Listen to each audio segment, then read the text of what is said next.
अब मैं बात करती हूँ बिग बॉस की मम्मी की। देखिए कुनिका ऑफ कोर्स थोड़ी सी उनकी एज बड़ी है, वो जितने कंटेस्टेंट्स हैं देखिए उनसे उनको थोड़ी ज्यादा इंडस्ट्री में सिंसियर भी है, आई थिंक सीनियर है। 38 इयर्स हो गए। जब हाँ। अमाल से वो इंट्रोड्यूस अपने आप को कर रही थी हम्म। तो कहते हैं कि आप मेरी एज से सिर्फ 3 साल आपने ज्यादा काम किया है इंडस्ट्री में। तो Kunika exactly we can actually call her the mummy of Bigg Boss season 19। क्योंकि देखिए टास्क खुद से करना तो ठीक है, आप हम्म। शांति से अपना काम कीजिए किचन में जो करें।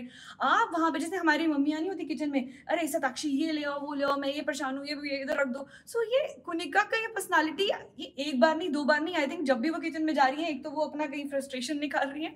और देखिए कहीं ना कहीं फ्रस्ट्रेशन उनका जायज भी है। घर वाले इतना केयर फ्री हो गए, एकदम चिल मोड हो गई, जैसे वेकेशन हाँ, मनाने आए हैं, देखिए सोच रहे हैं आ गए हैं। क्योंकि घर पे एकदम जस्ट फर्स्ट डे है तो सब थोड़ा सा पोलाइट है, सब धीरे धीरे अभी फाइंड आउट कर रहे हैं कि किसको क्या करना है, अभी टास्क बनेंगे, अभी कैप्टन चूज होगा। लेकिन उसके पहले ही एक बेसिक किस तरह से घर को चलाया जाए वो एक प्रक्रिया चल रही है अभी। देखिए घर की बड़ी है वो, हाँ। और क्या उनसे उनसे बड़ा है कोई एज में? जीशान तो अनु उनसे कह रहे छोटे हैं होंगे। कि हम मृदुल के अलावा किसी को नहीं जानते। देखिए ये मृदुल की जो फैन बेस है ना, ओहो। भाई ये तो डिफरेंट लेवल फैन बेस है। देन अमितेश कह रहे हैं कि मम्मी नहीं सास है वो। हाँ मैं मान सकती हूँ ये चीज, क्योंकि वो एक एक चीज को देखिए। सबसे पहले घर के अंदर जो मुद्दा हुआ वो हुआ फरहाना का और कुनिका का। फरहाना एक ऑयल भर रही थी कहीं पे रख करके, और उनको कुनिका ने बोला कि आप यहाँ से हट करके कर लीजिए ये काम क्योंकि ये फैलेगा। उसके बाद भी जब वो ऑयल फैला, क्योंकि कुनिका वहां से नहीं हटी, वो क्योंकि फरहाना वहां से नहीं हटी और वो वहीं पे अड़ी रही, जब ऑयल फैल गया पूरा, तब कुनिका ने उनको बोला कि अब आपने ये फैलाया है तो आप इसको साफ करिए। जी। इस चीज को लेकर के फिलहाल फरहाना ने कुछ नहीं बोला और वो चली गई चुपचाप। उन्होंने ये कुनिका ने बाद में ये स्टेटमेंट दिया कि उन्होंने ये बोला है कि मैं आज तो कर दे रही हूँ पर मैं आगे से नहीं करूंगी। तो यही चीज का असर है। फरहाना की भी जो कोऑर्डिनेशन है घर वालों के साथ वो बिल्कुल नहीं बैठी है, क्योंकि लोगों का कहना है कि वो इतना इजी नहीं है बात जी। करने में। और देखिए फरहाना की बात करें तो वो एक हाँ। एक्टर और कंटेंट क्रिएटर है, और आपने उन्हें फिल्म लैला मजनू और नोटबुक में देखा होगा।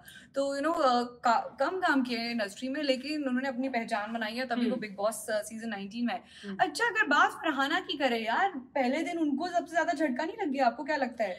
इनके तो मेजर बात अपडेट हमने तो फैंस को देखिए मेजर अपडेट ये है कि अगर बहुत सारे जगहों पे आपको ये देखने को मिल रहा है कि बिग बॉस का पहला एलिमिनेशन हो चुका है, चले गए, तो हम आपको बता दें कि वहीं रुक जाइए क्योंकि ऐसा कुछ नहीं हुआ है। Yes of course big boss ने एक टास्क स्टार्ट किया था। पहला टास्क ये था कि आपको जिसको आपको लगता है कि जो बिग बॉस में रहना नहीं डिजर्व करता है अभी तक, और पहले दिन ही सोचिए हाँ, बोला तो गया। आपको उसका नाम लेना था। और बहुत सारे लोगों ने फरहाना का नाम लिया क्योंकि सबका एक ही पॉइंट था कि फरहाना से जब आप बात करने जाते हैं तो इट्स नॉट इजी, क्योंकि वो पलट की कुछ बात नहीं करती हैं। तो इतना भी फरहाना रिजर्व्ड रहना आई थिंक ठीक नहीं है। और आई थिंक फरहाना ने अब ये सीखा होगा कि क्या वो मिस्टेक कर रही थी अपने इनिशियल के कुछ मिनट्स, आई थिंक तो ज्यादा टाइम हुआ बट नहीं देन होगा। फरहाना ने जब बिग बॉस में अपनी स्पीच दी जाने से पहले, क्योंकि उनको भी नहीं पता था कि उनको भी नहीं पता था कि वो घर से बाहर नहीं जाएंगी, वो सीक्रेट रूम में जाएंगी। तब जब उनको लगा कि शायद वो घर से निकलने वाली हैं, तो उन्होंने एक स्पीच दी और उन्होंने बोला कि मैं यहाँ पे किसी से बात करने के लिए नहीं आई हूँ, मैं यहाँ पे किसी को अपना पक्ष रखने के लिए नहीं आई हूँ।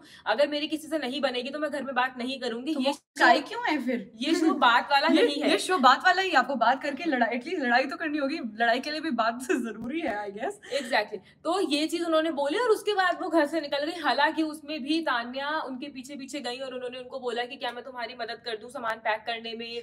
और इतनी स्वीट क्यों बन रही हैं ये सारी चीजें ये ऐसे मत करो यार, बिल्कुल ही दो अलग अलग ये सारी चीजें उन्होंने की है। एग्जैक्टली तो कहीं ना कहीं पे ओके देन मान्या कह रही है कि सबको ओपन होने में अपना टाइम लगता है। अरे मान्या हम समझते हैं, लेकिन आप बिल्कुल ही रिजर्व पर्सनालिटी के साथ ऐसे शो में नहीं चल पाओगे, नहीं टिक पाओगे, शो का थीम ही नहीं है। पीपल आर सेइंग कि मीठी छुरी है तान्या।